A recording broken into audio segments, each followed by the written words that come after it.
যতদিন পর্যন্ত আলেমদের হাত উপরে না যাবে ততদিন পর্যন্ত এই কোরআনের কোন মূল্যায়ন বাংলার জমিনে হবে না। না এই জন্য সৎ কাজে আদেশ করা লাগবে।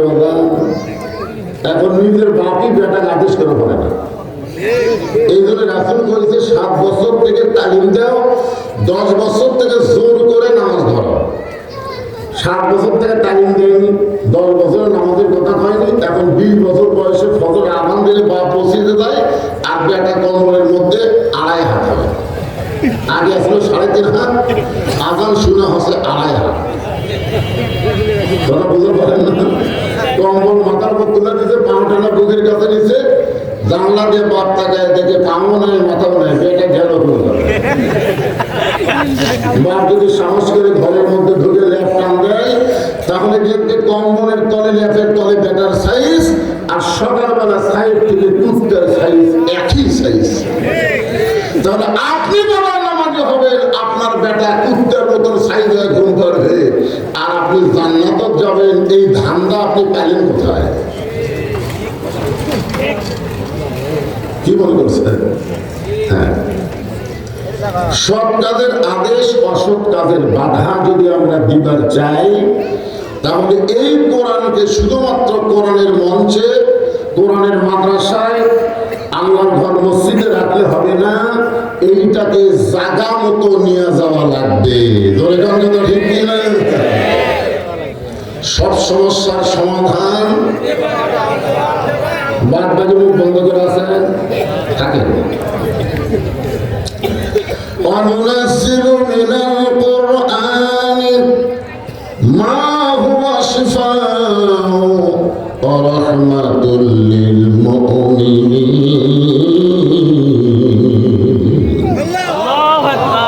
এই আয়াতের বাংলা অর্থ হলো সব সমস্যার সমাধান মুমিনদের জন্য দিতে পারে আল কোরআন, সবার জন্য না। রাহমাতুল লিল মুমিনিন, মুমিন শব্দটা এখানে উল্লেখ করেছে। এই কোরআনকে আল্লাহ নাযিল করেছে মুমিনদের যাবতীয় রোগের শিফা হিসাবে এবং রহমত হিসাবে। এখন রহমত বলতে আপনারা কি বুঝতেছেন? হ্যাঁ, সবাই একটু গুরুত্ব দিয়ে শুনবেন। আমরা বিশ্ব নবীর উম্মত, শ্রেষ্ঠ উম্মত, বলেন সুবহানাল্লাহ। আল্লাহ তাআলা আমাদেরকে দিলেন হেদায়েত স্বরূপ। যালিকাল কিতাবু লা রাইবা ফীহি হুদাল লিল মুত্তাকিন। ছোট্ট একটা বাচ্চার মুত্তাকিন কাছে আর কথা বলে। আচ্ছা, মনে করেন এখানে যদি আল্লাহ বলতো যালিকাল কিতাবু লা রাইবা ফীহি হুদাল লিন নাস, না মুত্তাকিনের জায়গায় যদি নাস বলতো হুদাল লিন নাস, এই কোরআনের মধ্যে কোনো সন্দেহ নেই এই কোরআন পাইকারি হারে সবাইকে হেদায়েত দেবে, তাহলে কোনো চিন্তা ছিল না। কিন্তু আল্লাহ তাআলা এখানে হুদাল লিন নাস না বলে হুদাল লিল মুত্তাকিন বললেন।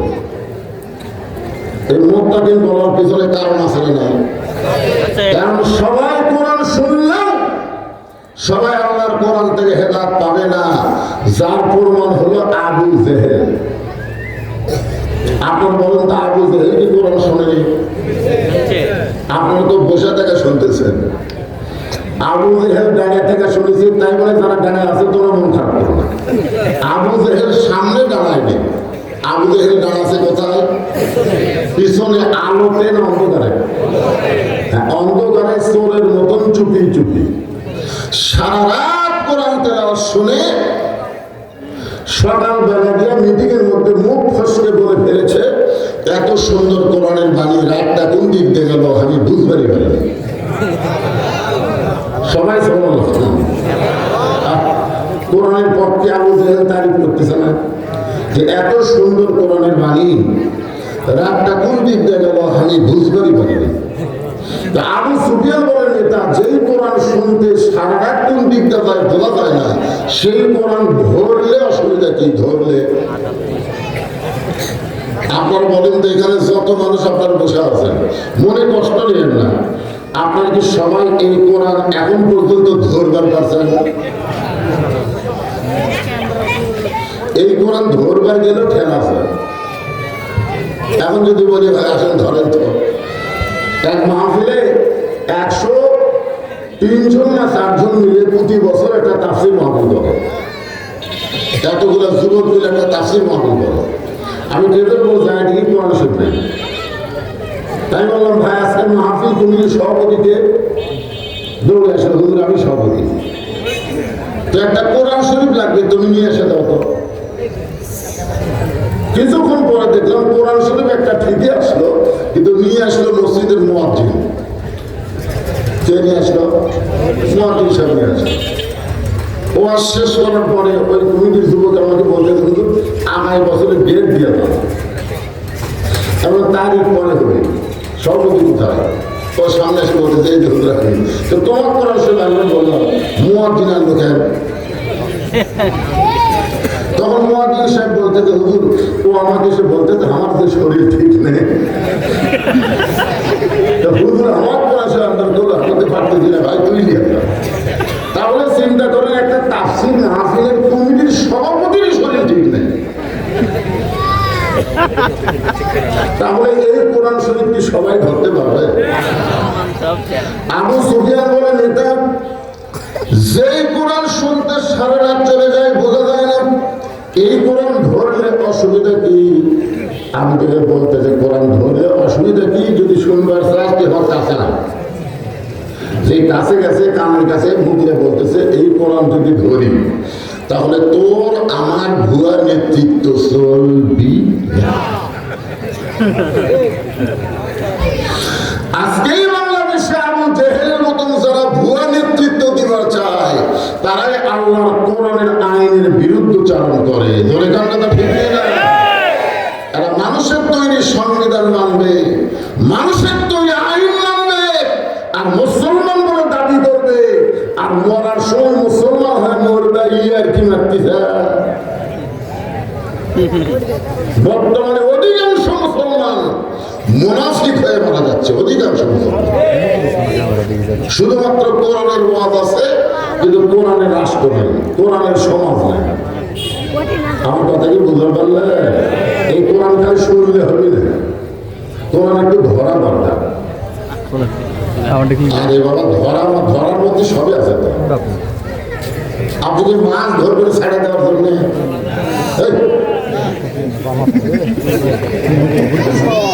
একজন বলতে ধরলে হবে না, মানাও জানবে এই ধরা মানে কোন না না, এই ধরা এই যে ধরবে সেটা ইউনিয়নই ধরবি। আপনাকে একটা যুক্তি দিলাম, আপনি পুকুরে একটা মাছ ধরলেন নাকি ছেড়ে দেওয়ার জন্য?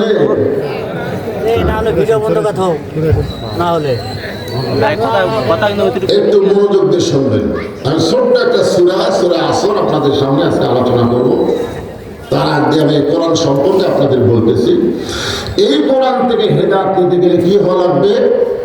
মুত্তাকি হতে হবে। ধরে কারণ কি হতে হবে? মুত্তাকি বান্দা বান্দি যারা আল্লাহর কোরআন থেকে হেদায়েত পাবে তারা। এখন বলেন তো মুত্তাকির 1 নম্বর বৈশিষ্ট্য কি?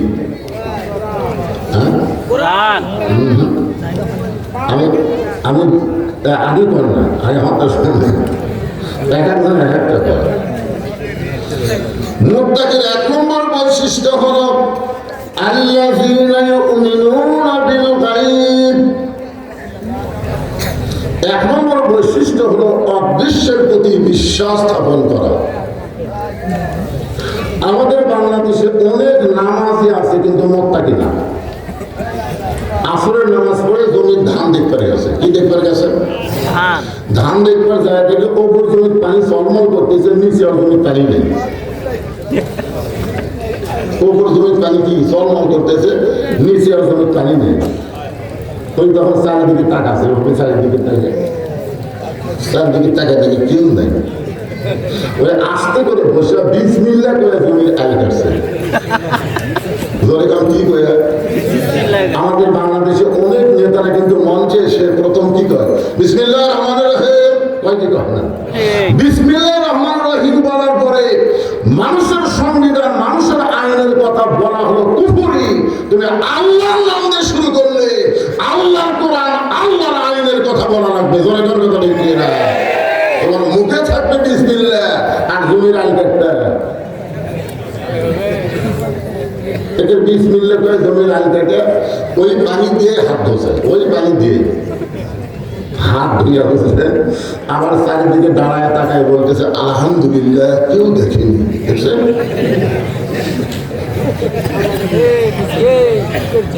সুদের টাকার গোস্ত, ঘুরের টাকার মাছ, বিসমিল্লাহ শুরু করে দোয়া দোয়া সবই করছে, আবার খাওয়া হয়তো আলহামদুলিল্লাহ।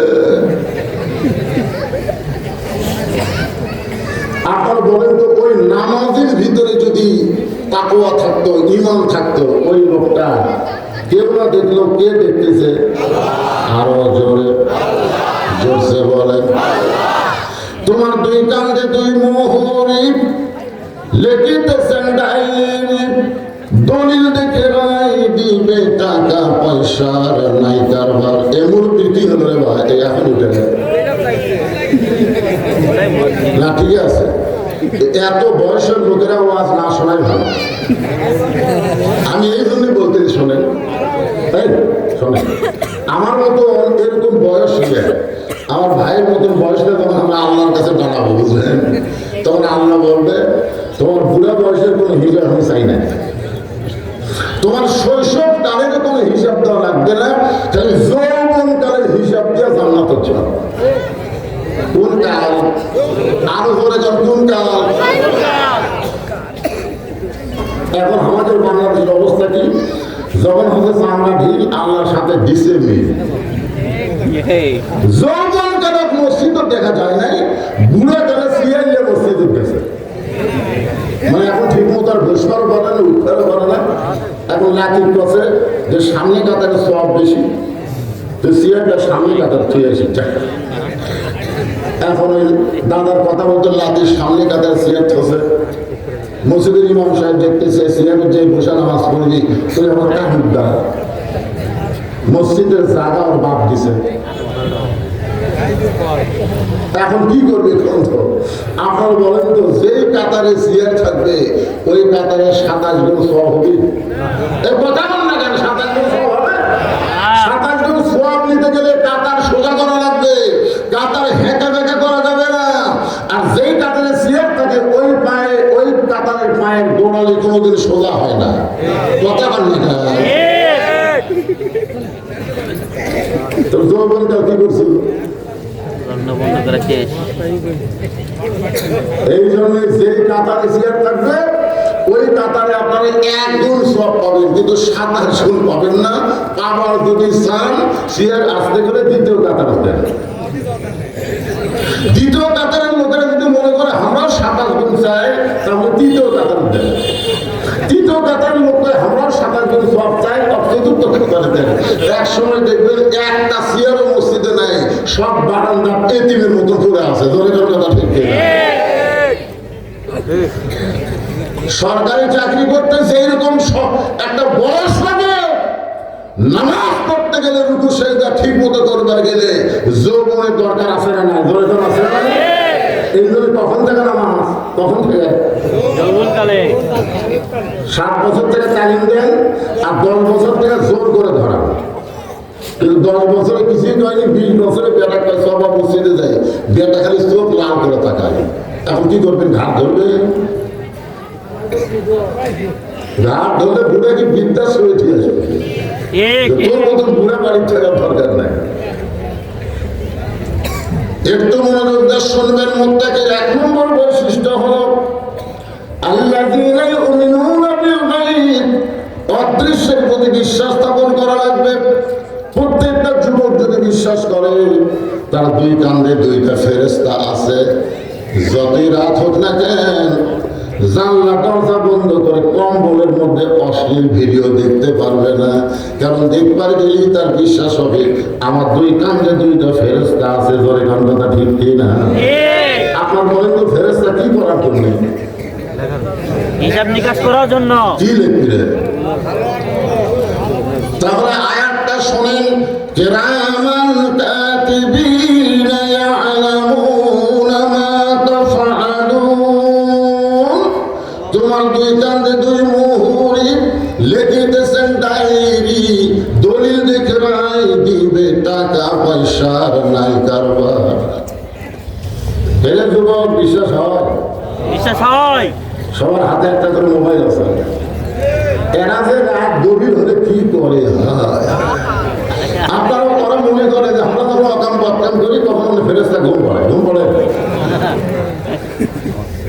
আমরা কোরআনের অন্য জায়গায় মুত্তাকির ব্যাখ্যা করতে গিয়ে বলতেছে নিয়ে আইয়ুহাল্লাযীনা আমানুত্তাকুল্লাহা হাক্কা তুকাতিহি ওয়া লা তামুতুন্না ইল্লা ওয়া আনতুম মুসলিমুন।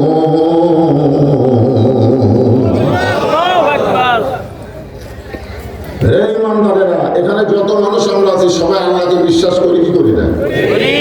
সবাই জবান করে বলেন করি কি করি না? এক নম্বর গুণ হচ্ছে আত্মা বলল ভয় করতে হবে কার?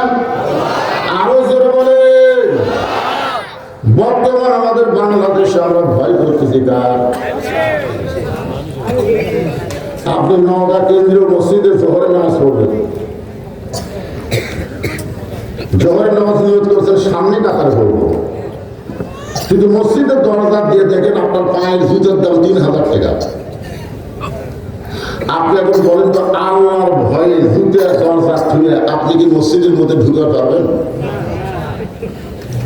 আত্মা করলে ভয় করতে হবে কার? তাহলে আপনি জুতা কি করবেন? কথা সত্যি সেটা মানে জুতা কি করবেন? জুতা হাতত নেবেন। আপনি বলেন তো কার ভয়ে জুতা হাতত দিলেন? তাহলে মুত্তাকির এক নম্বর গুণ হচ্ছে ভয় করতে হবে আল্লাহর, কিন্তু আমরা চোরের ভয়ে জুতা দিলাম হাতত। নওগাঁ শহরে একজন জায়গা কিনছে 10 বছর ধরে, 10 বছর জায়গা কিনছে, বাসা করবার পারতেছে না। একজন জিজ্ঞাসা করছে কে ভাই বাসা করিস না কেন? তবে ভাই রে করবার চাইনি, কিন্তু চাঁদাবাদের অত্যাচার, এটা ভিড় দেওয়া থেকে শুরু করে লিন্টন তোলা পর্যন্ত প্রতি সপ্তাহে চাঁদা দেওয়া লাগবে। বাসা করবার পারতেছে না কার ভয়ে? আমরা যারা বক্তা ওয়াজ শেষ করে কমিটিকে আমরা বলি কে ভাই আপনাদের এখান থেকে আমি বাড়ির যাবো, বৌড়া যাবো, কোন রাস্তা থেকে লেগে যাবো? এই দুবলহাটি হয়ে যাবো, দোস্তাহাটি মুড়তে যাবো না হাঁপানিয়া হয়ে যাবো? তখন বলতে যে হুজুর আপনি দুবলহাটির রাস্তা তেরা আছে, কিন্তু মাঝে মধ্যে আর হাঁপানিয়ার রাস্তা একটু দূরে হবে, কিন্তু ভয় নেই। আপনি বলেন তো আমি বক্তা কোন রাস্তা দিয়ে যাবো? কার ভয়ে? আল্লাহর ভয়ে। তাহলে বক্তারা রাতের বেলা ভয় করতেছে ডাকাতের, মুসল্লি ভয় করতেছে জুতা চোরের, আর জায়গা কিনা বাসা করতে পারতেছে না চাঁদাবাদের ভয়। তাহলে এত ভয় তাদের কলিজার মধ্যে থাকে, তার মুক্তাটি কেমনে হয়? এখন মুক্তাটি যদি হবার চাই তাহলে মানুষের তৈরি আইনকে দাফন করা লাগবে, মানুষের তৈরি সংবিধানকে মাটির তলে পুঁতে রাখতে হবে। যে কোরআন ওয়াজ শুনতেছেন এই কোরআনকে আমাদের গ্রহণ করা লাগবে। এই কোরআন যখন বাংলার জমিনে চলবে, এখন তো আপনারা শুধু শুনতেছেন, এই কোরআন যখন বাংলার জমিনে চলবে তখন একজন নেতার সাইজ কেমন হবে? নেতা সোজা হয়ে যাবে। আমি একটা নেতা বর্ণ করি, বাংলাদেশের মতো 96টা দেশের খলিফা হচ্ছেন হযরত ওমর। বাংলাদেশের মতো কয়টা? 96টা একত্র করলে যত বড় হবে তত বড় এরিয়ার খলিফা হচ্ছেন হযরত ওমর।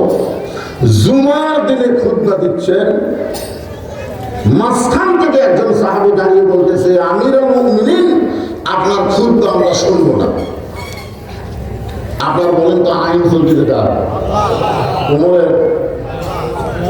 ওমরের যদি আইন চলতো, যে বেটা বলছে কুয়া শুনবো না, খুতবা শুনবো না, ওর অবস্থা কি হতো? আজকে যদি কোনো মন্ত্রী সাহেব ভাষণ দিতে যায় আর কোন একজন ভ্যানালাবার যদি মন্ত্রী সাহেব আপনার বক্তব্য শুনবো না, এই কথা বলা মাত্রই মন্ত্রী সায়েন্সে পিটাই লাগিয়ে দেবে। কথা ঠিক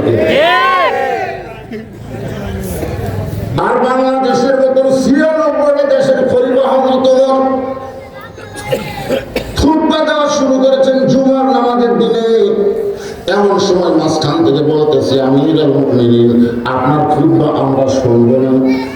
ওমর ফারুক চোখের পানি বের করে বললেন আমার অপরাধ কি?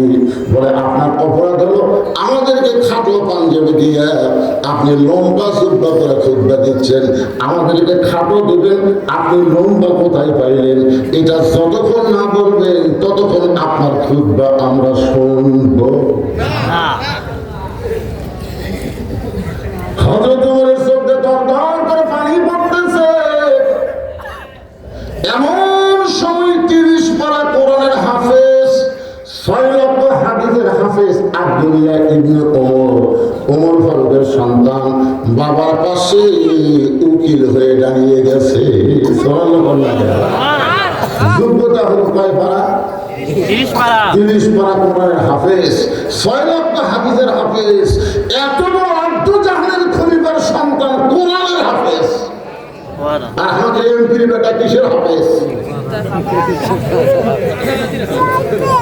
আজকে যদি এমপির ছেলেরা কোরআনের হাফেজ হইতো তাহলে সংসদের সমস্ত শিক্ষার আগে কোরআনী শিক্ষার গুরুত্ব দিত। জোরে কার কথা ঠিক কিনা? যেই গুরুত্ব আল্লাহ নবী দিয়েছেন, খায়রুকুম মান তাআল্লামাল কোরআন ওয়া আল্লামা, ওই ব্যক্তির চাইতে উত্তম সম্মানী কোনো ব্যক্তি নাই যে ব্যক্তি কোরআন শিখেছে এবং অপরকে কোরআনের শিক্ষা দেয়। সুবহানাল্লাহ বলেন। আমি একটা হাদিস করলাম বলে এই যে সিল্লাসিলি করে দেয়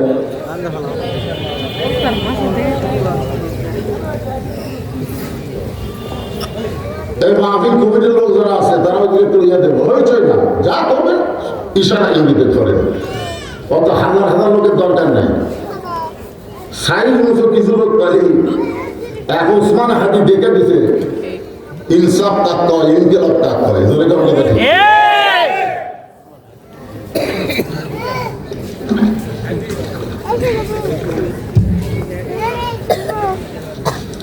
আকাশেতে লক্ষ তারা, একটা চাঁদের আলো হাজার কোটি মানুষের চাইতে একজন ওসমান হাদি ভালো। এগুলো হয়েছে মার্কা যুবকের দরকার নেই তো, ওরা বাইরে আছে, বাইরে থাক। ইসলামের কথা হলো ভিতরে আসো, ওদের হলো ফেসেলবে কাফা। মুরগির ডিমের বাচ্চা নিবার গেলে মুরগির বুকের তলে থাকা লাগে পাগলা। 12টা ডিম দিছে, 10টার বাচ্চা আছে, 2টার হয়নি। কেন এই 2টার দোষ কি? বলে এরা সবসময় খালি সাইড মারছে আর এই 10টা খালি বুকের তলে আছে। মুসলমানের বাচ্চা কালকে ডিম না হয়ে, পচা ডিম না হয়ে ইমানদার হলে সামিয়ানার তলে বসো, বাহিরে হইচই করো না। ধরে কোন কথা ঠিক কেনা কথা বাইরে ফিরলেস কে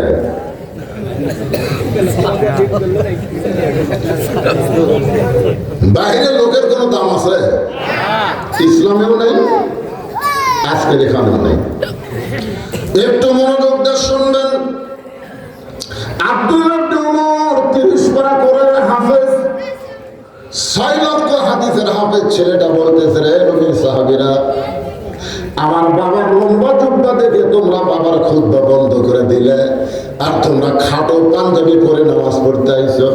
আমার দিকে তাকায় দেখো, তোমাদের খাটো পাঞ্জাবি হলেও তো নতুন পোশাক পরেছ, কিন্তু আমার পরনে নতুন কোনো কাপড় নাই। এমন সময় ওসমান গনি দাঁড়িয়ে বলতেছে, আব্দুল্লাহ, আজকে জুমার দিনে সবাই নতুন পোশাক পরেছে, তুমি পুরাতন কাপড় কেন পরলা? ওমর ফারুক যখন মদিনার খলিফা ছিলেন ওই সময় অর্থমন্ত্রী ছিলেন ওসমান গনি। অর্থমন্ত্রীর নাম কি? হ্যাঁ, আপনার বলেন তো অর্থমন্ত্রীর সাথে ওসমান গনি ঠিক আছে? ঠিক নাই?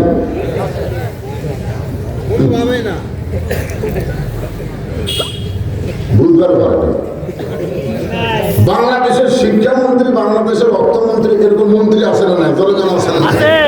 ওসমান গনিকে ওমর ফারুক অর্থমন্ত্রী বানাচ্ছে এমনি এমনি? না। আল্লাহ রাসূল একদিন ওসমান গনিকে ডাক দেন, ওসমান, আল্লাহ তোমাকে কত সম্পদ দিয়েছে, তুমি কি তার হিসাব জানো?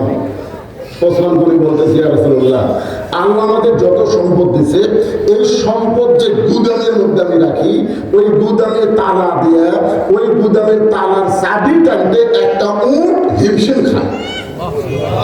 সুবহানাল্লাহ। মানে আল্লাহ যত সম্পদ দিয়েছে ওসমানকে, সেই সম্পদ গুদামের মধ্যে রাখে। কার মধ্যে?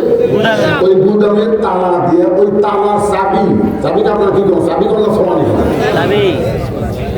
এই চাবি টানতে একটা উট হিমশিম খায়। আল্লাহ রাসূল বলে, ওসমান, যে আল্লাহ তোমাকে এত সম্পদ দান করেছে, সে আল্লাহ যদি সম্পদ গুলা ফেরত চায়, তুমি কি ফেরত দিবে? বলা মাত্রই ওসমান গনি মারছে দৌড়। সাহাবারা বললেন, ইয়া রাসূলুল্লাহ, ওসমান গনি যেভাবে দৌড় মারলো, আমরা তো বুঝতে পারলাম না। আল্লাহ রাসূল বলেন, একটু ধৈর্য ধরো। কিছুক্ষণ পরে সাহাবারা তাকায় দেখে ওসমান গনি ওই চাবি বহনকারী উটটার রশি ধরে টেনে টেনে নবীর কাছে বলতেছে, ইয়া রাসূলুল্লাহ, শুধু গুদাম না, গুদামের মাল না, তালা না, চাবি নয়, এই চাবি বহনকারী উটটাও পর্যন্ত আল্লাহ দিয়ে দিলাম। আল্লাহ রাসূল বলে, ওসমান, সবই যদি আল্লাহ দাও, তোমার জন্য রাখলে কি? ওসমান গনি বলে, একজন মুমিন মুসলমানের জন্য আল্লাহ রাসূল ছাড়া আর কিছু দরকার নেই। এমন মানুষকে যদি অর্থমন্ত্রী বানায় তো মান ভাষা করবে।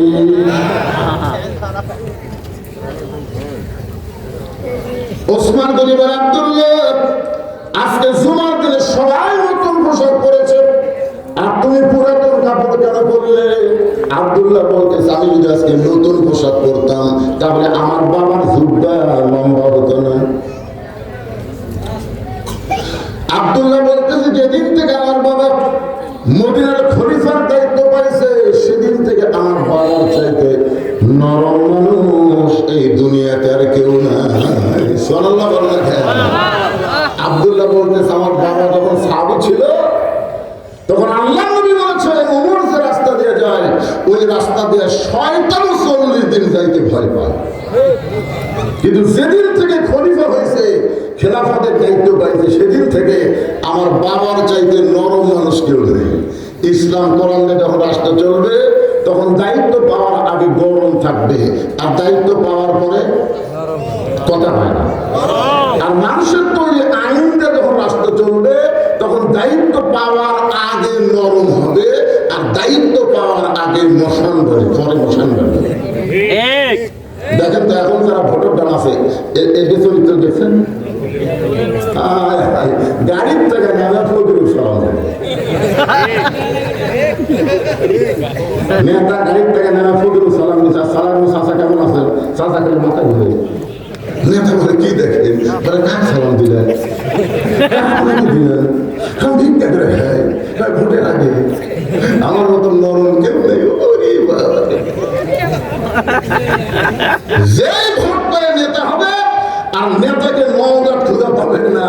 নেতা ঢাকায় থাকবে, মাঝে মধ্যে নওগাঁ বেড়াবার আসবে। কোন ভোটার যদি নেতার কাছে যায়, চান্সের অত্যাচারে নেতার কাছে যাওয়ার পারবি না। ধরে কোন কথা ঠিক? আব্দুল্লাহ বলতেছে, আমার বাবা যেদিন থেকে মদিনার দায়িত্ব পাইছে, সেদিন থেকে এত নরম। কোনদিন রাতের বেলা আমার বাবা ঘুমায় না। ও আব্দুল্লাহ ইবনে উমর বলতেছে, আমার বাবা রাতের বেলা কি করে না? ঘুমায় না। গভীর রাত্রে আমার বাবা চোরের মতন একা একা মানুষের দুঃখ কষ্ট দেখে বেড়ায়, চোরের মতন। চোরে বলেন কার মতন? কোন রেলওয়ে লাগবে না, পুলিশ লাগবে না, আর্মি লাগবে না।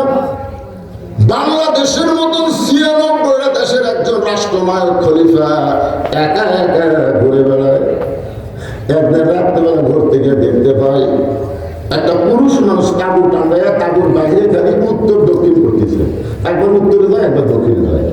ওর চিন্তা পড়ে গেলেন যে একটা পুরুষ মানুষ এরকম অস্থির হলে তো চলবে না। হযরত ওমর পুরুষটাকে স্থির করার জন্য পৃথিবীর সর্বশ্রেষ্ঠ দোয়া যেই দোয়ার উপর কোনো দোয়া নেই, আপনারা বলেন তো সেই দোয়ার নাম কি? আপনারা যখন কবরে দোয়া করবার যান, আপনারা বলেন তো প্রথম কি করেন? না রে, কবর জিয়ারত করবার যান না। আপনার বাপের কবরে যাচ্ছেন, যে প্রথম কি যাই সুরে ক্লাস পড়েন না, সালাম দেন। এটাই হচ্ছে সবচাইতে বড় দোয়া। আসসালামু আলাইকুম ইয়া আহলাল কুবুর।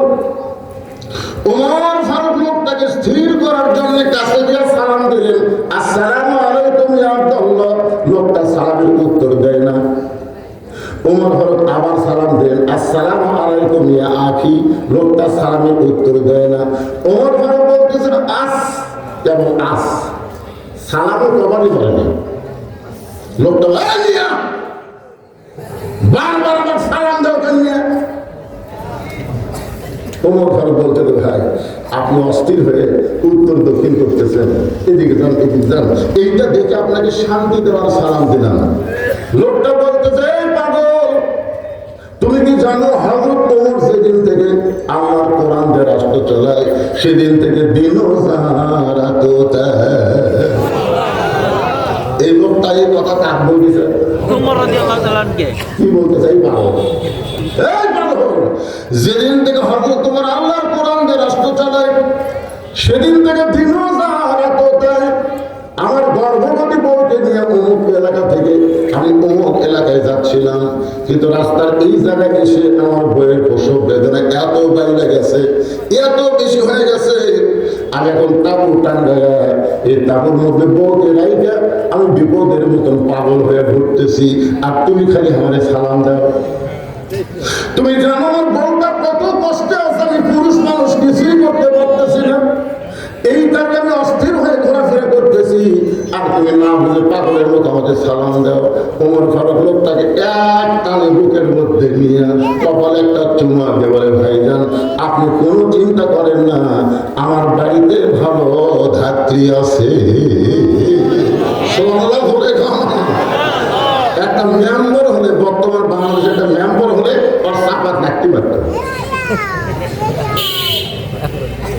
আর অর্থ জাহানের খলিফা হযরত ওমর লোকটাকে এক টানে বুকের মধ্যে নিয়ে কপালে একটা চুমা দিয়ে বলতে, ভাইজান আমার বাড়িতে ভালো একটা ধাত্রীর খবর আছে, তুমি একটু ধৈর্য ধরো। এই কথা বলে হযরত ওমর এক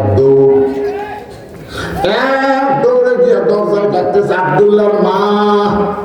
যে আব্দুল্লাহর মা কইছে, সঙ্গে সঙ্গে ওমর ফারুকের বউ দরজা খুলে দেয়। ওমর ফারুক চমকে গিয়ে বলে, বিবি রে, আমি না হয় দায়িত্ব পায় পাগল হয়ে সারা চোরের মতন ঘোরাঘুরি করি, কিন্তু আমাকে একটা ডাক দেওয়ার সঙ্গে সঙ্গেই তুমি দরজা খুলে দিলে, কারণ কি? বউ মুসকি মুসকি হাসে আর বলে, স্বামী গো, আপনি যেদিন থেকে মানুষের দুঃখ কষ্ট দেখার জন্য রাতের বেলা ঘুরতেছেন, আমি সেদিন থেকে বিছনায় ঘুমাই না, আমি সারা রাত দরজায় দাঁড়িয়ে দাঁড়িয়ে আল্লাহর কাছে আপনার নিরাপত্তার জন্য দোয়া করি। ওমর ফারুক একটানে বউকে নিয়ে কপালে একটা চুমা দিয়ে বললেন, বিবি তোমাদের মতন বউ যাদের ঘরে থাকবে, সেই মানুষগুলোদের খারাপ নেতা হতে পারবে। তাহলে নেতা ভালো হবার গেলে বউ ভালো বানাবে। ওমর ফারুক বললেন, আব্দুল্লাহ জান্নাতে যদি যাবার চাও, তুমি কি জান্নাতে যাবার চাও? আব্দুল্লাহ মা বলতে সবসময় দোয়া করি, আল্লাহুম্মা ইন্না নাসআলুকাল জান্নাতা ওয়া নাউযু বিকা মিনান নার। আপনারা দোয়া করবেন না? রমজান মাসে বলবেন না? ওমর ফারুক বইয়ের হাত ধরে ফাঁকিতে বললেন, দোয়া করলে হবে না, সবসময় দোয়া জান্নাতের জন্য দোয়া করলে হবে না, দাওয়া লাগবে, দাওয়া। বউ বলতেছে দোয়া করলে হবে না, দাওয়া লাগবে। তারপরে ওমর ফারুক বলতে গেলে পাগলি, এই দুই হাত খালি দোয়া করার জন্য, এই দুই হাত আর কিছু কাজ করা যাবে না। অনেক বছর আগে ড্রাইভার আমাকে যেতে আমাকে বলতে, হুজুর আপনি এখন বাসার যান, গাড়ি আমি গ্যারেজ করি। আমি গেট যেই খুলছি, 4-5টা কুত্তা আমার ধরছে। সেদিন আমার গায়ে কালো টান লেগেছিল, কুত্তা খাম খাম করে আমার ধরলো। আমি আয়তন করছিল বই কুত্তা পড়ে না, আমি দোয়াই কোনো পরে কুত্তা সরে না, আমি দোয়াই পরে কুত্তা মনে হয় কামো না। আমি শেষে দেখলাম শেষ অস্ত্র হচ্ছে ইন্নাহুম ইয়াকিদুনা কাইদা ওয়া আকিদু কাইদা। আয়াতটা যখন পড়ছি ভাই এক কুত্তে এসে মারলো কামড়, ভালো ভাবি আমার দুধটা ছিল পিছলে কামড়টা আমার কামড় খাইলে দুধটা পেয়েছে। আমি বললাম এত দোয়া দরুদ তাও কুত্তে কামড় দেয়। তখন আমার ইমান আমার বলতে হুজুর তোমার মুখত খালি দোয়া আছে, হাতত লাঠি নেই। লাঠি থাকলে এত দোয়া লাগে, এক কুত্তের পাশার বাড়ি মারলে বাকি চিনবে এমনি দৌড় মারবে। জোরে কোন কথা ঠিক না? বাংলাদেশের মানুষ খালি দোয়া দিয়ে বাংলাদেশকে ভালো করতে পারবেন না। এ দেশকে সাইজ করতে গেলে দোয়ার সঙ্গে লাঠি লাগবে। জোরে কোন কথা ঠিক না? এই দুই হাত থেকে দোয়ার শুনি নাকি? ওমর ভাই বললেন বিবি শুধু দোয়া দিয়ে জান্নাতে যাওয়া যাবে না। বউ বলে তাহলে কি করা লাগবে? বলে এই অস্ত্র তুলে নাও। এই মানে একটা প্রসব, একটা গর্ভবতী নারী প্রসব ব্যথায় ভুগতেছে, তার বাচ্চা ধরতে গেলে যা যা লাগবে এইগুলো অস্ত্র নিয়ে বের হও। এবার হজরত ওমর ফারুকের দিকে সবগুলো জিনিস বের হয়েছে। ওমর ফারুককে তারপর অপর পৃষ্ঠা দিয়ে ঢুকাই দিয়েছে। অপর পৃষ্ঠা দিয়ে ঢুকাই দেওয়ার পরে কিছুক্ষণ পরে ওমর ফারুকের বউ বলতেছে আমিরুল মুমিনিন আপনার বন্ধুকে খবর দেন তার বিবি বাচ্চা দুইটাই সুস্থ আছে। আপনারা তো সুবহানাল্লাহ বলেন, কিন্তু ওমর ফারুক টাকা টাকা লোকটা নাই।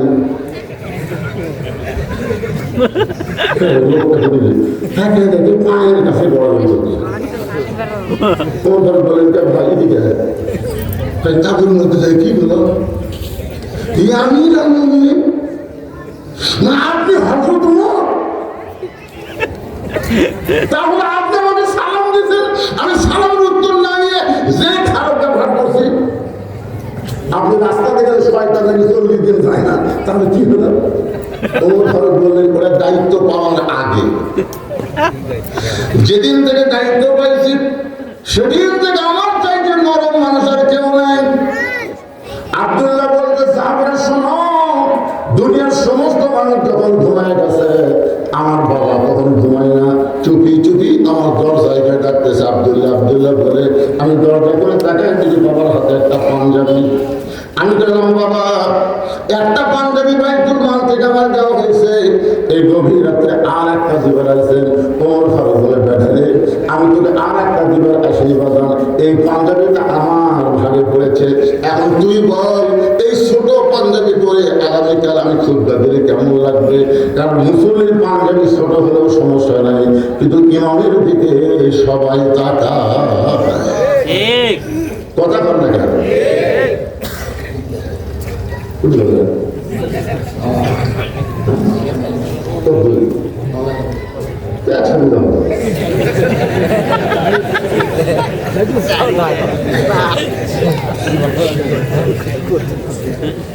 রাত্রে 11টা বাজে গেছে,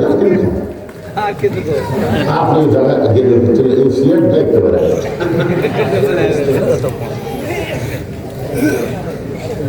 ঠিক আছে, আল্লাহ রাসূল কিন্তু কলেমার দাওয়াতে আগে বেলালের কাছে দাঁড়িয়ে আগে আবু জেহেলের কাছে গেছে। আবু জেহেলের মতন মানুষ যদি ভালো হয় তারা সাধারণ মানুষগুলো এমনই ভালো হবে। এইরকম একটা পুঁজিপতি ধনী মানুষ ভালো, যিনি মাদ্রাসায় খেয়াল করেন, মাদ্রাসা মহব্বত করেন, কোরআনের শিক্ষার গুরুত্ব দেন, তার মতন একজন আল্লাহ ভালো মানুষ এখানে কিছু সময় থাকলে রহমত বরকত আছে না নাই?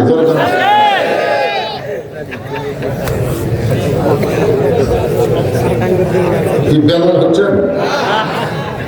এখানে কিন্তু মারাত্মক একটা গল্প আমি শোনাবো। সেটা হলো ইমামের দাড়ি মানুষ মুড়তে পারবে, জানেন? আমার কাছে একজন ফতোয়া দিতে হলো ইমামের দাড়ি যদি 1 মুষ্টির নিচে হয় তার পাশে নামাজ হবে। আমি বললাম তুমি ইমামের দাড়ি হাত দিছিলে, ইমাম দাড়ি হাত দিল, তুমি কিভাবে মারবে? তো ইমাম কাছে খুতবা দিয়েছে, আমি দূরে বসে মুখটা আলাদা করছি। আমার মনে দাঁড়ি কিন্তু দাঁড়িয়ে একটু ছোট থেকে যায়। আমি বললাম দেখো ইমামের দাঁড়িয়ে তুমি 1 মুষ্টি ছোট, যেটা নামাজ হবে কিনা ফতোয়া চাচ্ছে, তোমার দাঁড়িয়ে করছি আমার না। তাহলে সেই বাংলাদেশে ইমামের দাঁড়িয়ে 1 মুষ্টির নিচে হলে মানুষ তার কাছে নামাজ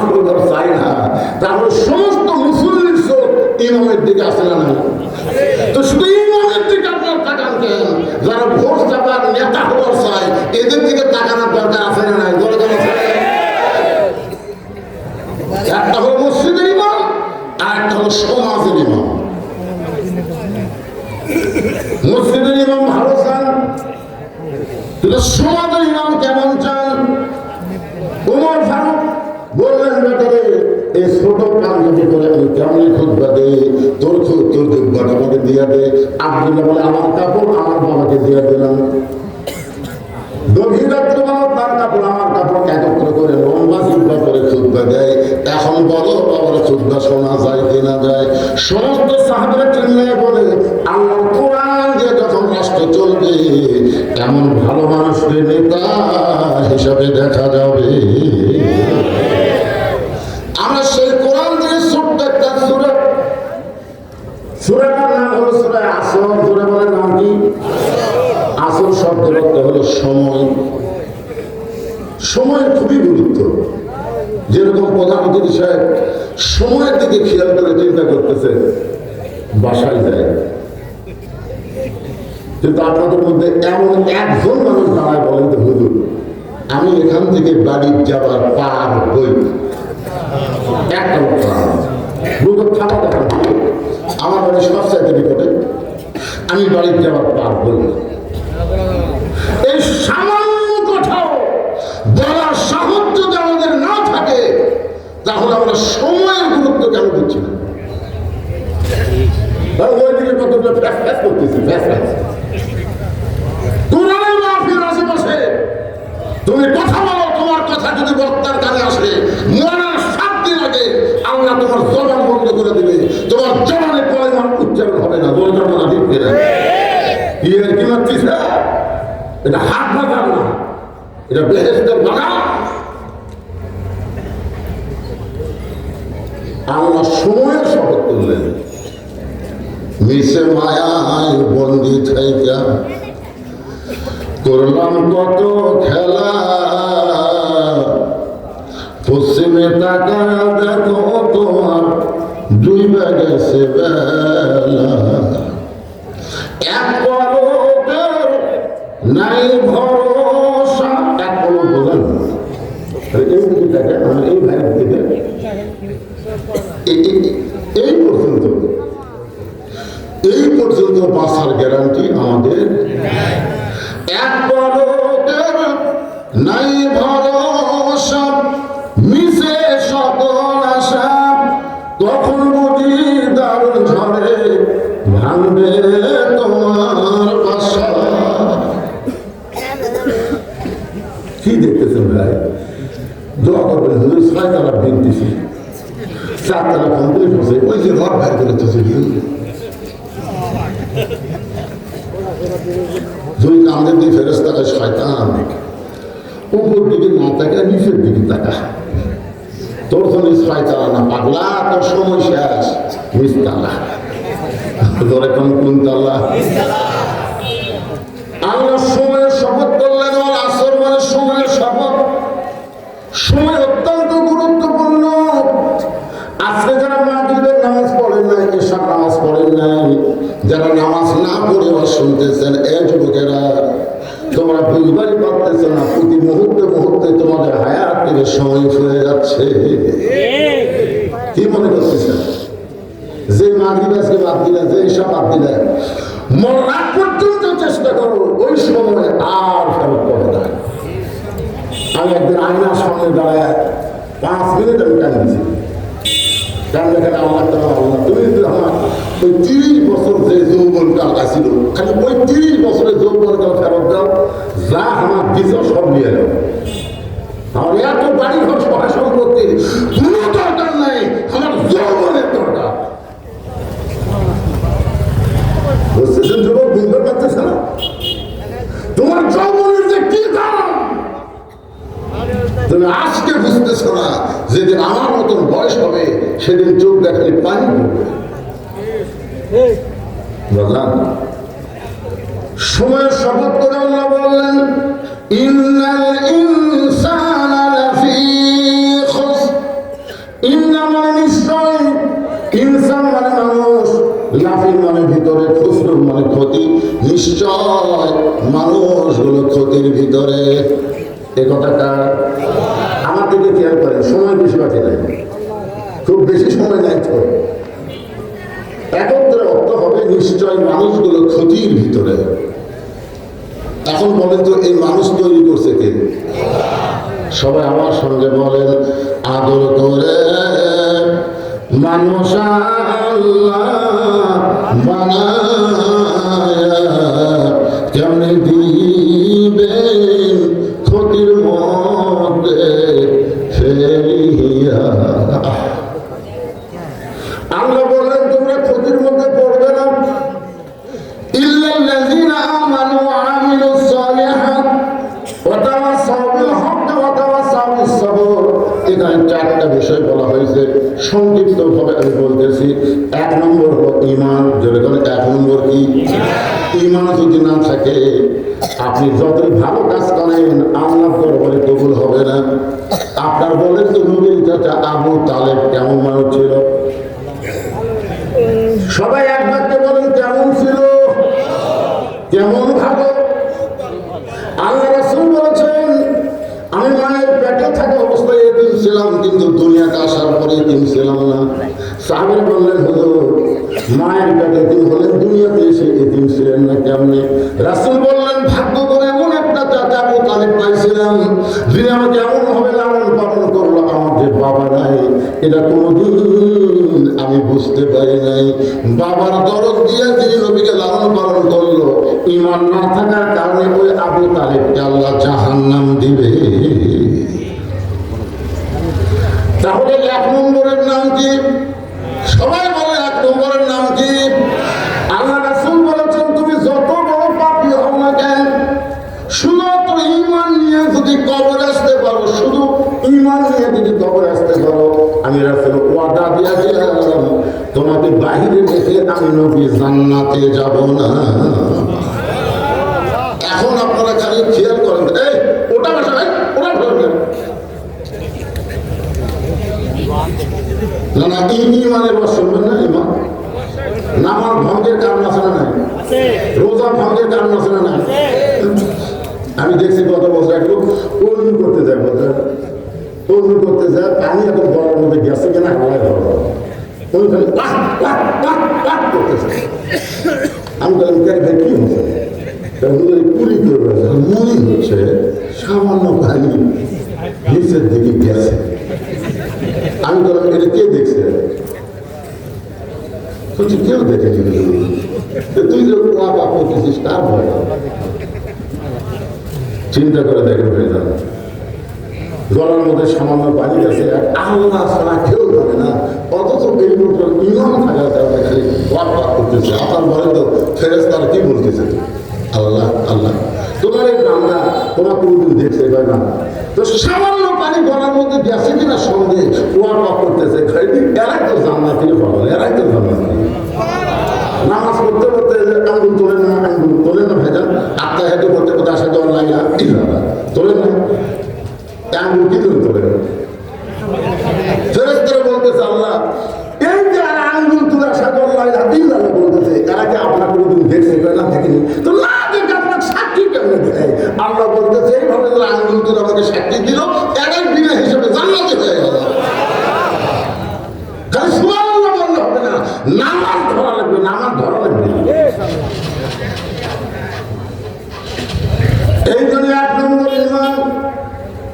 দুই নম্বর হলো আমিলুস সালিহাত, আমল করা লাগবে। নেক আমলের মধ্যে এক নম্বর নেক আমলের নাম হলো নামাজ। যে নামাজ না পড়লে ঈমান থাকবে না। রাসূল বলেছেন লা সালাত আলা ঈমানা, যার নামাজ নাই তার ঈমান নাই। লা সালাত আলা দীনা, যার নামাজ নাই তার কোনো ধর্মই নেই। বাইনাল আবদ ওয়াল কুফরি তারকুস সালাত, বান্দার কাফেরের মধ্যে পৃথক করার জিনিসটার নামই হলো নামাজ। এখন আপনাদের বোঝানোর জন্য বলতেছি, এই পুরুষ মানুষের জন্য এক নম্বর নেক আমলের নাম হলো। কিন্তু আমার মা বোনেরা যারা পর্দার অন্তরে বসেও শুনতেছে, ওনাদের জন্য এক নম্বর নেক আমল কিন্তু নামাজ না। নারীদের জন্য এক নম্বর নেক আমলের নাম হলো পর্দা। জোরে বলেন নাম কি?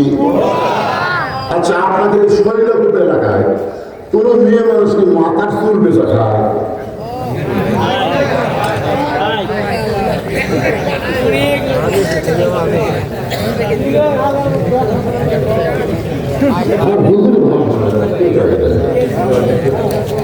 এক কেজির দাম বলে 10,000। আচ্ছা আর বাড়ান না ভাই, যা পছন্দ তাই 10,000 ধরে নেবেন।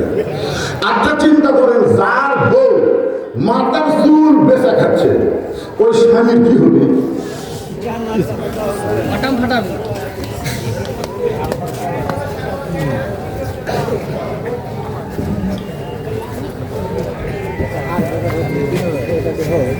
এই মাথার চুল যে বেচা খাচ্ছে, কিছু হবে না? মেয়ে মানুষ মারা গেলে কয়টা পাও? জোরে বলেন কয়টা? 7টা। পুরুষের মতোই 3টা কাপড় মেয়েদের পরার লাগে, পুরুষের মতোই 3 কাপড়, আর 2টা কাপড় মেয়েদের বেশি পরাতে হয়। একটা হলো সিনা বান, আর একটা হলো মাথা বান। একটা হলো সিনা বান, আর একটা হলো মাথা বান। এখন বলেন, যে মেয়ে মানুষ জীবিত অবস্থায় মাথার চুলি বেচা খায়, ওই মেয়ে মানুষ মরার পরে মাথার বানটা কোনো লাভ হবে না। তাই আমার মা বোনদের জন্য পর্দার ওয়াজ শুরু করতে গিয়ে বললাম, মা যারা মাথার চুল বিক্রি করেছেন আজকে তওবা করেন, আর জীবনে কোনোদিন মাথার চুল বিক্রি করবেন না। হযরত আলী এশার নামাজ পড়ে ঘরের মধ্যে ঢুকে দেখে ফাতেমা চৌকির উপরে বসে 2 চোখ দিয়ে দর করে পানি পড়তেছে, এমনকি গাল বয়ে বয়ে পানি থুতুরি তলে চলে আসতেছে। হযরত আলী দৌড়ে গিয়ে থুতুরির তলে হাতটা এইভাবে দিলেন, ফাতেমার থুতুরির তলে হাতটা এইভাবে দিলেন। ফাতেমার চোখের পানি এসে আলীর হাতের মধ্যে যখন জমা হয়ে গেল, হযরত আলী ওই পানিটা নিজের চেহারার মধ্যে মালিশ করে বলেন, ফাতেমা দুনিয়ার বহু ধনী যুবক নবীর কাছে তোমাকে বিয়ের প্রস্তাব করেছিল, দুনিয়ার বহু ধনী যুবক তোমাকে বিয়ে করার জন্য আল্লাহর নবীর কাছে প্রস্তাব দিয়েছিল, কিন্তু আল্লাহর নবী কোন ধনী যুবকের সঙ্গে তোমার বিয়ে দেয় নাই।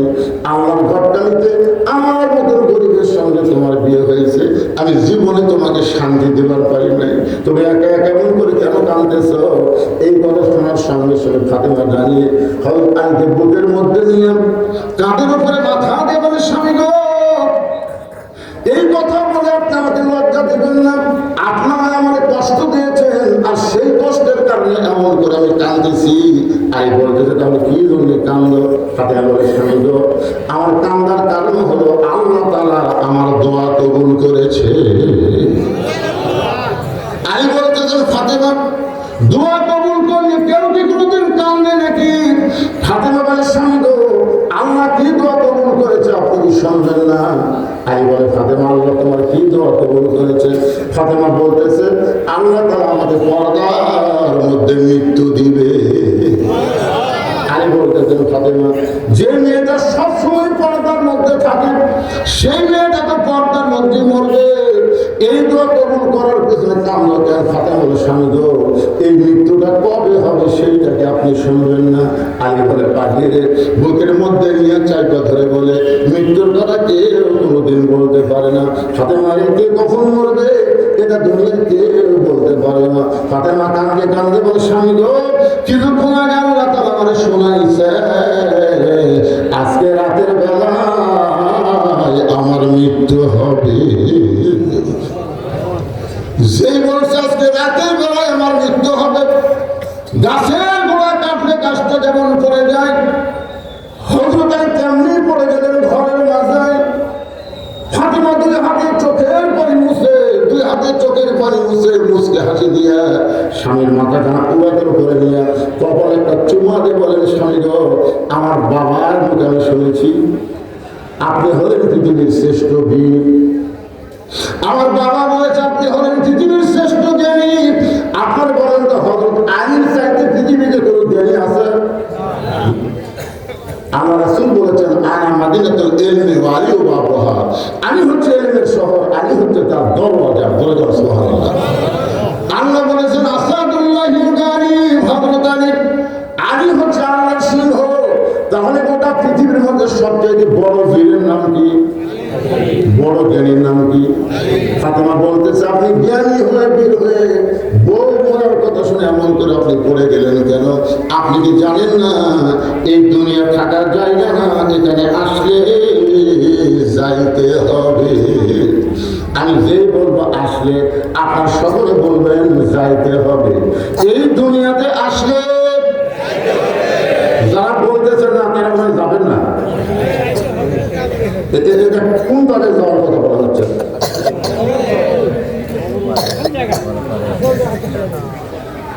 এখন বলতে মহিলা স্কুল উঠলে কি করবে? মহিলা স্কুল যদি তোলে 1.5 হাত মাটি খুঁড়বি। কয় হাত? সারা বছরের চুল এক জায়গায় জল করে 1.5 হাত মাটি খুঁড়ে মাটির তলে কবর দিবি। চুলগুলো কি করবি? ওই বেঁচে থাকবি। প্লিজ একটু মনোযোগ দিয়ে শোনেন আমার মায়ের মায়েদের জন্য বলতেছে, পুরুষের 1 নম্বর নেক আমল হলো নামাজ, আর নারীদের জন্য 1 নম্বর নেক আমল হলো পর্দা। ফাতেমা বলতে সঙ্গে দুনিয়াতে আসলে যাইতে হবে। আজকে রাতের বেলা যখন আমি বিদায় নেব, আমার 3টা চাওয়া আপনাকে পুরো করা লাগবে। আমি ছোট বাচ্চার মতন কান্দে বলে, ফাতেমা দুনিয়াতে গরিব ছিলাম বলে তুমি কিছুই চাইলে না, মৃত্যুর পরে তুমি কি চাইবে ফাতেমা? 1 নম্বর চা হলো রাতের অন্ধকারে আমাকে কবর দেওয়া লাগবে। আমার 2 নম্বর চা হলো আমার কোনো জানাজার ব্যবস্থা করা লাগবে না। আমার 3 নম্বর চা হলো আমার লাশটা খাটনিতে আপনি তুলবেন না। ফাতেমা বলতেছে, আমি মরে যাওয়ার পরে 4 জন পুরুষ মানুষ খাটনি কান্দে নেবে, তেমন 4 জন পুরুষ মানুষ আমি দেখতে পাচ্ছি না। যদি আমার বাবা দুনিয়াতে থাকতো, মরা মেয়ের লাশের খাটনি বাবা কান্দে নেবার পারত, কিন্তু 6 মাস আগে আমার বাবা দুনিয়া থেকে বিদায় হয়ে গেছে। ওগো স্বামী, আমার হাসান হোসেন এত ছোট, তারা মায়ের লাশের খাটনি কান্দে নিবার পারবে না। এই জন্য আপনি শুধু আমার দেহটা কান্দে করে নিয়ে ওই জান্নাতুল বাতির পূর্ব কোণায় সবুজ রঙের একটা বাতি জ্বলবে, ওই বাতির বরাবর আপনি আমাকে দাফন করবেন। আমার মায়েদের জন্য বলতেছি, মা হযরত ফাতেমাকে দাফন করার পরে দেখা যায় সামনে কয়েকটা নতুন পুরাতন কবর দেখা যায়। এইমাত্র ফাতেমার নতুন কবর দিয়েছে, সেই নতুন কবর আর খুঁজে পায় না। আলী গোটা জান্নাতুল বাগের মধ্যে দৌড়ায় বলে, ফাতেমার কবর, ফাতেমার কবর। কে যেন ডাকতে বলে, আলী রে, ফাতেমার পর্দা নিছি আমি, আল্লাহ জহুরা ডিগ্রি দিয়ে ফাতেমার কবরটাকে কিয়ামত পর্যন্ত পর্দা করে দিয়েছি। আল্লাহ এই কারণে কোরআনে বললেন, অকরনা ফি বুয়ুতিকুন্না ওয়ালা তাবাররাজনা তাবাররুজাল জাহিলিয়াতিল উলা। আল্লাহু আকবার। মায়েরা শুনেন, যে কোরআনের ওয়াজ শুনতেছেন, এই কোরআনের পর্দার কথা এমন ভাবে বলা হয়েছে, মেয়েরা যদি নামাজ কম পড়ে, রোজা যদি কম ধরে, স্বামীর খেদমতে খুব একটা করা লাগবে তা না। আল্লাহ রাসূল বলেছেন, স্বামী যখন খেদমত চায়, এই আমার কথাটা খেয়াল করবে, স্বামী যখন খেদমত চায় তখন স্বামীর খেদমত করবে। ওয়াজ আপনার স্বামীর খেদমত করা লাগবে না, আমরা বলে কম না কেন, ওয়াজ আপনার স্বামীর খেদমত করা লাগবে। প্রতি ভক্তি হলো ঠিক। কয়েকদিন আগে আমার এলাকায় একটা মেলা হলো, মেলা ইসারে সোয়া 5টি মেলা। আমার বউ একটা তালিকা নিয়েছে, মেলা হচ্ছে রোববারে, লিয়াতে শুক্রবারে। তালিকার মধ্যে দেখলাম তাকে একটা দাওয়াত দেওয়া লাগবে। বউ আমার কাছে বসে আমাকে গায়ে হাত দেয়, হাত দেয়, আদর করতেছে। আর বলা যায় স্লিপ দেখে, আমি স্লিপ দেখতেছি, লেখা আছে আমার বাপ মা, আমার ভাই, আমার ভাই বোন, আমার বোন, আমার বোনের স্বামী, আমার বোনের জামাই, বোনের মেয়ে, এরকম 8-10টা লিখেছে। এর মধ্যে আমার একটা মেয়ে। তাই বলো, দেখো খালি তোমার গ্রুপের বলে দেখলে আমার গ্রুপে শীতের দিন এত আপনার নাই, শীতের দিনে এখন সবাইকে দাওয়াত দেওয়া লাগবে না। এবার আমার গ্রুপ দেন, সামনে বছর আপনার গ্রুপ দেবেন। আমি বললাম, ওই জন্যই তো তুমি আমার কামত খাচ্ছিস না। অতি ভক্তি যেদিন দেখবেন আপনার বউ আপনাকে অতিরিক্ত ভক্তি করতেছে, বুঝবেন হয় আপনার বাপের বিরুদ্ধে, নয় আপনার মায়ের বিরুদ্ধে কথা বলবে। বিশ্বাস করেন আমার মায়েরা যারা আছেন, শোনেন, স্বামীর খেদমত যদি কম করেন তাও চলবে, কিন্তু নারীর হেফাজত পর্দা, এই পর্দাটা আপনারা এমন ভাবে গ্রহণ করবেন, মেয়ে মানুষের কথা যেন কোনো পর পুরুষের কানের মধ্যে না আসে। আপনার পর্দার মধ্যে থাকবেন না, আল্লাহ ফাতেমার সিগনেচারে আল্লাহ যেন আপনাদেরকে জান্নাত দিয়ে দেয়।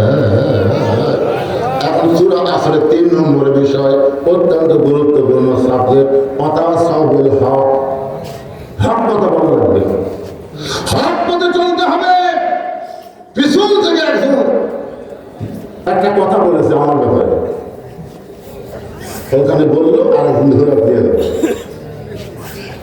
আমার বক্তার মাছ করে টাকা নেই, ওটার পরিবার ফেলে দিচ্ছে। আমি যখন বলছি মেয়েরা মাথা তুলবে দেখায়, ওই সময় কথা বলতে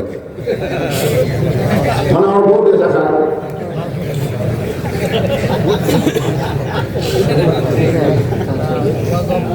আপনারা কি মনে করছেন? তদন্ত না করে কোনো কথা বলা ইসলামে জায়েজ নাই। তদন্ত না করে আল্লামা সাঈদী হুজুরকে হাসিনা 13 বছর জেলখানায় বন্দী করে রাখছে। শুধু এই নাই ভাবে একটা আলেমকে জেলখানায় বন্দী করে রাখা, হাসপাতাল নিয়ে গিয়ে তাকে হত্যা করার কারণে হাসিনাকে আল্লাহ গোষ্ঠী শুদ্ধ পালায়া দিয়েছে। তোর কথা বল না, আলেমদের চিনেন না? এই আপনাকে এলাকা যত মাহফিল করছি, আমি যত মাহফিল করছি, এই মাদ্রাসায় মাহফিল করছি, আমার হুজুর বলতে, হুজুর আপনার প্রথম 200 টাকা দিয়েছে। আসলে হুজুর 200 টাকা 2000 দিয়েছে। 17 বছর আমি ওয়াজ করছি, 17 বছর। কে কি দিছে আমি টাকা দিতে দিই, কতগুলো চালা উপরে দিয়েছি 500, ভিতরে তাই 10 টাকা দিয়ে এই মানে মোটা করে আমার হাতত দিয়েছে। আমি তো মনে করছি অনেক দিয়েছে, পকেট তুলি। এভাবে কত বছর একটা হক কথা শোনেন, 17 বছর বাস করছে। 2007 সালে আমার সাহাবী যখন এক্সিডেন্ট করে মারা গেল, একই সাথে ছিল, একই দিনে, কিন্তু আমার সাহাবী মরে গেল, আমি বেঁচে গেলাম। কিন্তু আমি যখন বাড়ি হলাম, হাসপাতালে ছিলাম, বাড়ি এসে আমার বলে, তুই যদি মরতি তাহলে তোর কি হতো? তুমি তো বাস করে বেড়াস, তখন ইউটিউব ছিল না, ফেসবুক ছিল না, এরকম ফিঙ্গা ছিল না, যেখানে যাবো আর সেখানে শেষ। তাই বললাম, বাবা তাহলে কি করবো? বলে আল্লাহ রাসূলের জন্য কিছু একটা কর, তুই মনে গেলেও যেন মানুষ তোকে মনে রাখে। তখন 2007 সাল থেকে যা বাস করে টাকা পাচ্ছে, 2014 সালে যায় 1200 জায়গা করে প্রথম আমি মসজিদ মাদ্রাসা শুরু করি। সেই জায়গায় এখন 235 শতক হয়ে গেছে। যারা দাওয়াত দিবার যায় তারা নিজের চোখে দেখে আসে। এই যে আপনাদের টাকা দেন, এই টাকা আমি নিজে খাই না ভাই, মসজিদ মাদ্রাসা জিমখানা তৈরি করি। পৃথিবীর একটা লোক বলতে পারবে না যে আমার মাদ্রাসা মসজিদ জিমখানা তৈরি করতে গিয়ে আমি কারোর কাছ থেকে 1 টাকা দিয়েছি, 1 টাকা। কোনো দাম সবকে দেওয়া হয় না। ওয়াশ করে করে টাকা নেওয়া হয়। একটা মহিলা মাদ্রাসা এখন 3 তলা, আর একটা ছেলে মাদ্রাসা। এতগুলো অবস্থা, বাবুর্চি, শিক্ষক, বাচ্চাদের খাওয়া, এগুলো টাকা তো আপনারা দেন। আগে ফাঁকি মারছেন, এখন টাকা দিচ্ছেন কিসের জন্য? আমার জন্য। তো তদন্ত না করে একদমই কোনো কথা বললে আপনার অবস্থাও হাসিনার মতোই হবে, হাসিনার মতোই হবে। আমি বলে দিলাম, আল্লাহ কোরআনে বলেছেন, বান্দা সমূহের মধ্যে আলেম বান্দারা আল্লাহকে বেশি ভয় করে। এ কথা কোন মানুষের না, এ কথা হলো আমার আল্লাহ। কথা সত্যি না। তাহলে আল্লামা সাঈদী হুজুর মানুষের বাড়ি খুলে দিয়েছে, মানুষের জমি দখল করছে, নারী নির্যাতন করছে, একটাও করে বিনা দোষে অন্যায়ভাবে তাকে জেলখানায় বন্দী করে রাখছে। জেলখানা বন্দী করেও যখন আমরা দোয়া করি, প্রতিদিন 60 সুন্দর হয়, ভারতকাল খবর দিলে মনে না তো যাবতীয় তারা মনে দিলে আমার তো কারণ মনে করে না, দিন দিন যে জব হচ্ছে। তখন জেলখানা থেকে বের করে হাসপাতাল যখন নিয়ে যায়, একটা হাসি দিছিল, আপনারা দেখছেন? সেই হাসি জান্নাতের হাসি। শুধু ওই হাসিটাকে কলিজায় ধরে রাখার জন্য আমি সাঈদী হুজুরের নামে আমার মাদ্রাসা দোতলায় একটা আল্লামা সাঈদী হুজুর কনফারেন্স হল তৈরি করছি। আপনাদের এই ওয়াজের টাকা দেবে। কথা সবের হক। আজও যদি আপনি হক কথা বলেন, হক করে চলেন, নানা রকম বিপদ আপদ মুসিবত দিয়ে আল্লাহ আপনাকে পরীক্ষা করবে। ধরো কথা কর না কেন হয়ে যাবে। সূরা আসরের 3 নম্বর বিষয় হলো ওয়াতাওয়াসাবিল হক। এরপরে 4 নম্বর বিষয় হলো ওয়াতাওয়াসাবিস সবর। ধৈর্য ধারণের উপদেশ দিয়েছেন কে? ইন্নাল্লাহা মা'আস সাবিরিন।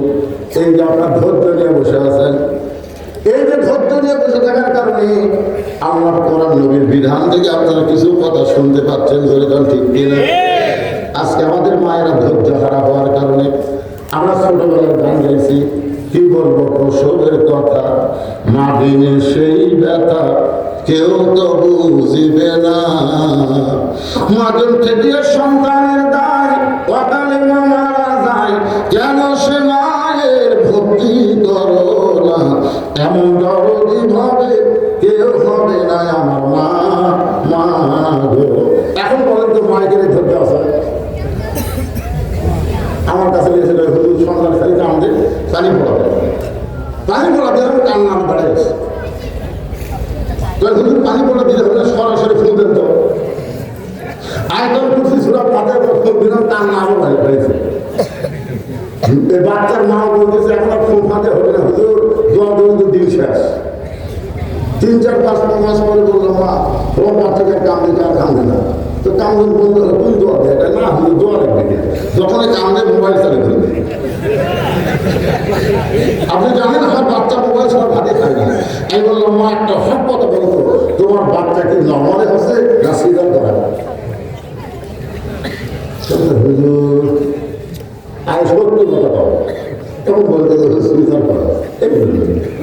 এই জন্যে আল্লাহ বলেছেন আপনারা সবই সবল, ধৈর্য ধারণ করো, নরমালে বাচ্চা নাও। তোমার বাচ্চা নষ্ট হবে না, তোমার বাচ্চা মোবাইলের পাগল হবে না, তোমার বাচ্চা আল্লাহর পাগল হবে। জোরে কথা ঠিক কি না? কোনোদিনও বাচ্চা হয় নাই, বিয়ে হয়েছে মায়ের, এবার প্রথম বাচ্চা হবে। আপনার বলেন তো প্রসবের একটা ব্যথা আছে না নাই? এই ব্যথা কেমন শুরু হয়েছে? মা তখন অধৈর্য হয়ে বলতেছে গলার দড়ি দিব, বিষ খাবো, মরে যাবো, এই জীবন আর আমি রাখবো না। দাদি যেন মুসকি মুসকি হাসতেছে। নাতি বলে আমি প্রসব ব্যথায় মরে যাচ্ছি, গলা দড়ি দিবে চাই, আর তোমরা হাসো কেন? দাদি হাসতে হাসতে নাতির ঘরের মধ্যে নিয়ে যায়, বিছনায় শোয়া দিয়ে ঠান্ডা কাপড়ের মধ্যে নরম কাপড় চুবড়ায় চুবড়ায় কপালে দিয়ে বলতেছে কথা সব সবর, ধৈর্য ধর, ধৈর্য ধর। বলে এত ব্যথা আমি তো সহ্য করতে পারি না। দাদি নাকি বলতেছে তার মেরে তুই কি জানিস মায়ের পায়ের তলে সন্তানের জান্নাত, মায়ের পায়ের তলে সন্তানের জান্নাত, মায়ের পায়ের তলে সন্তানের জান্নাত, একটু ধৈর্য ধর। এমন কথা বারবার বলতেন, দাঁতের উপর দাঁতে যখন ধৈর্য ধরেছে এমন সময় দাদি ধাত্রীকে বলতেছে মা খান। বাচ্চা যখন কান মেরেছে মেয়া করে বাচ্চা কান্না শুরু করলো, মায়ের দিকে বেহুশ হয়ে পড়ে গেছে। বাচ্চাকে গোসল করায় ওই বাচ্চা এনে যখন মায়ের বুকে দেয়, সঙ্গে সঙ্গে মা হুঁশ ফিরে পায়। হুঁশ ফিরে পাওয়ার পরে হাতে বাচ্চাকে মুখের কাছে জিহ্বা বের করে চুমু খায়। দাদি আমি তিরস্কার করে বলে একে লাঠি দিয়ে ফেলা দেয়, এর জন্য গলার ধরে দেবার চাইনি, এর জন্য বিষ খাবার চাইনি, এর আবার আদর করতে নিষ্কান। মা যখন মুসকে মুসকে হাসে বলে দাদি কষ্টের পরে এমন শান্তি আমি আগে বুঝতে পারি নাই। এই বাচ্চা বুকে নেওয়ার সাথে সাথে আমার প্রসব ব্যথা সব ভুলে গিয়েছি। আজকে বাংলাদেশে আমরা মুসলমান অনেক কষ্ট পেয়েছি, হাসিনা আমাদের অনেক কষ্ট দিয়েছে, সামনে আমাদের আরো অনেক কষ্ট থাকতে পারে। মা যেমন প্রসব ব্যথা সহ্য করে বাচ্চা করে পাওয়ার সঙ্গে সঙ্গে সব ব্যথা ভুলে যায়। আমরা বাংলার মুসলমান শুধু কোরআন শুনবো না, যেদিন কোরআনের সমাজ পাবো, কোরআন যা বাংলাদেশ চলবে, আমরা অতীতের সব কষ্ট ভুলে যাব।